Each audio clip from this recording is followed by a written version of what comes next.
Good morning, good afternoon, good evening, whatever time of day you're tuning in. My name is Pip Stellick. We're going to be talking more about lease options today. And when we talk about lease options, what we're going to be talking about today is where should we be doing lease options? We've talked about why lease options, what is a lease options, all those kinds of things. Today, we're going to talk about where should we be doing that.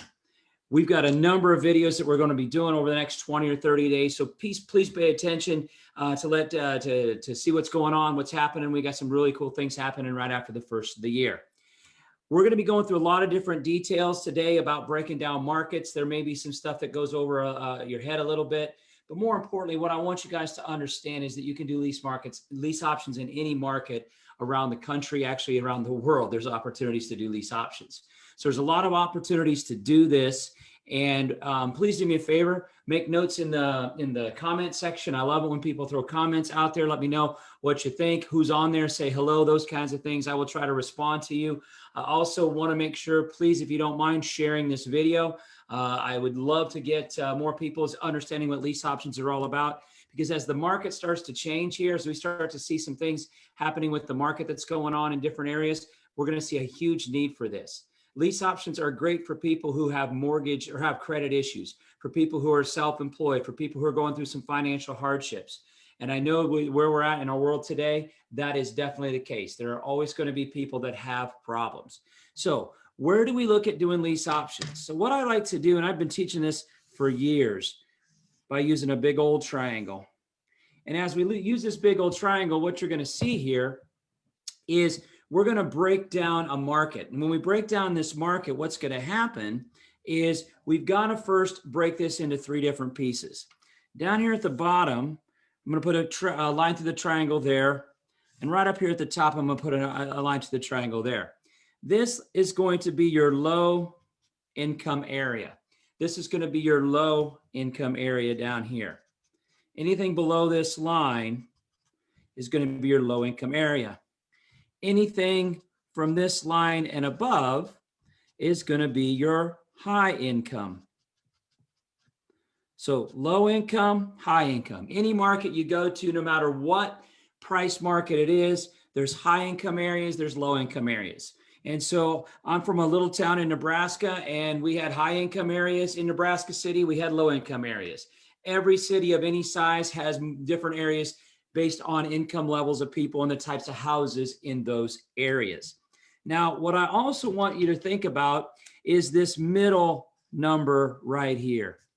And the number we use here is what's called the median number, not the average price house, but the median price house. I am not an expert in math, but the difference between average and median is very significant. With an average price house, what they basically do, if 10 houses sell, they add up all the prices of the sale prices of those houses and then divide by 10.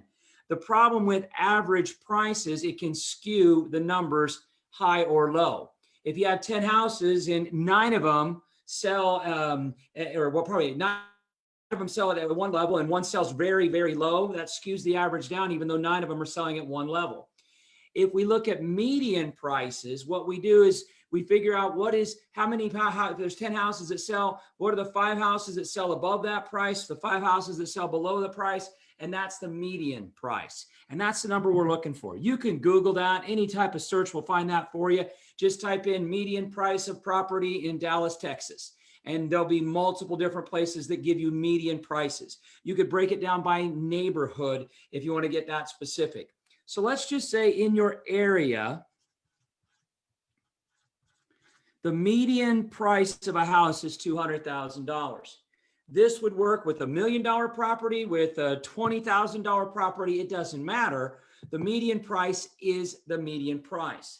Now, if we look at low income areas, what I want you to think about is taking the 200,000 times roughly about 70%.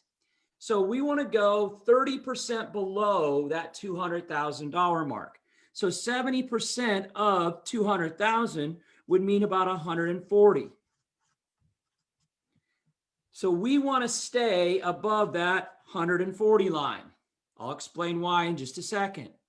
On the high side, we could take this times one. Let's just take it times 1.3. We'll say that. If we take that times 1.3, that's 30% above the market. So this is 30% below the median price. This is 30% above the median price. So 200,000 times 1.3, if my math is correct, that should give me about $260,000 here. So we want to stay below that line. So that gives us this area between 140 and 260. 140 and 260 to really work in our lease option business. I will explain why. Down here in the low income areas, there's very, very little pride of ownership or home ownership.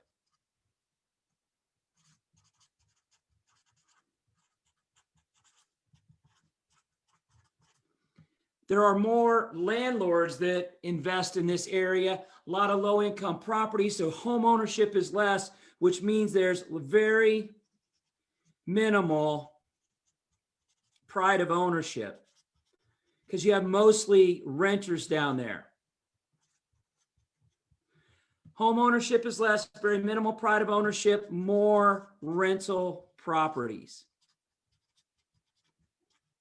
If you go to any area,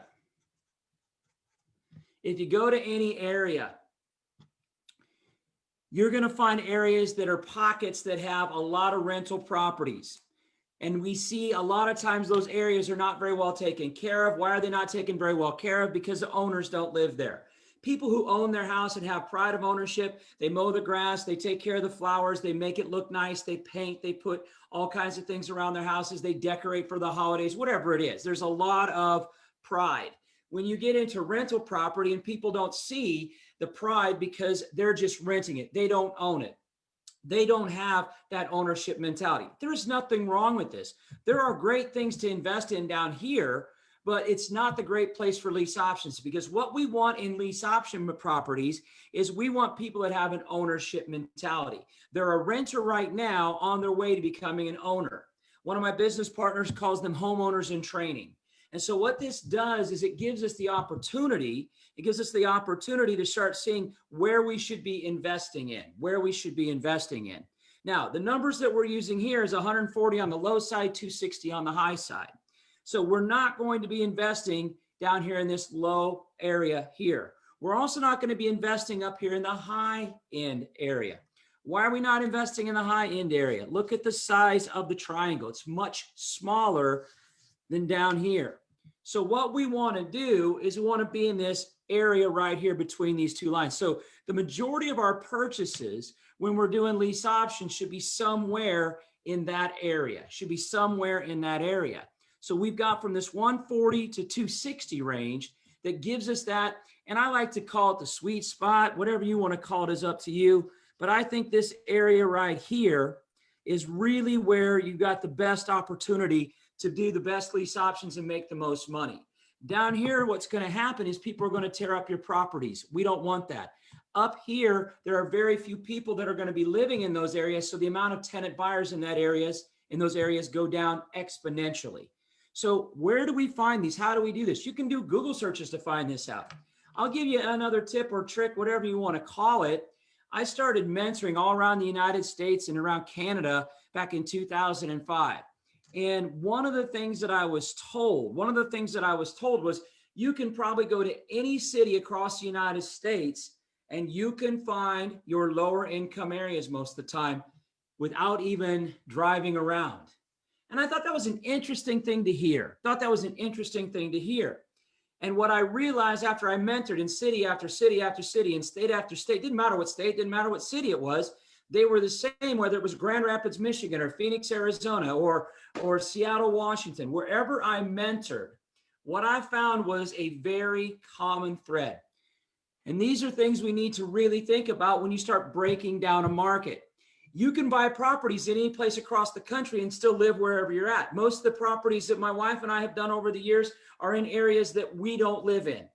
And so there's nothing wrong with that, but you have to understand those areas. And this is why we can break down an area. We could say, take this same table, go out to LA, and the average price for property in Orange County could be $2.5 million.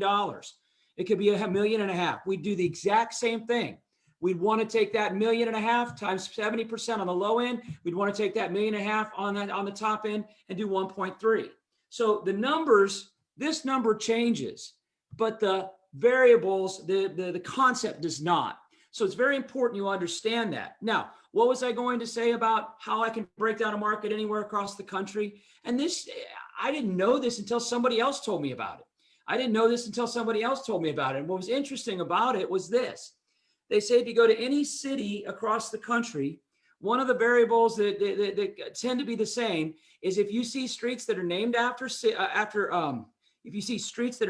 trees, so ash and elm and pine and oak street, or streets that are named after famous people or presidents. Think about that. Streets are named after famous people or presidents. Those tend to be areas where we're in this lower income area. If you don't believe me, you can check it out anywhere you want to across the country, and it does most of the time work out.